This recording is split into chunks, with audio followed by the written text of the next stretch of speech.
আজকের এই ভিডিওতে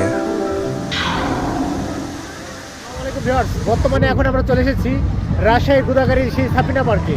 আর আজকে সাবিনা পার্ক আপনাদেরকে পুরোটা ঘুরে দেখাবো।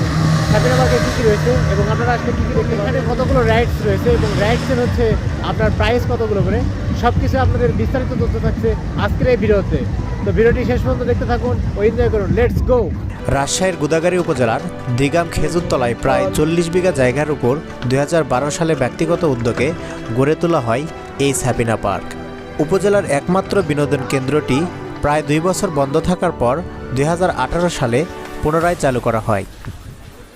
নতুন বিনোদন আয়োজনে সাজানো সাবিনা পার্কটি সব বয়সী দর্শনার্থীদের কাছেই চিরবিনোদন এবং পিকনিক স্পট হিসাবেই বর্তমানে বেশ জনপ্রিয়তা অর্জন করেছে।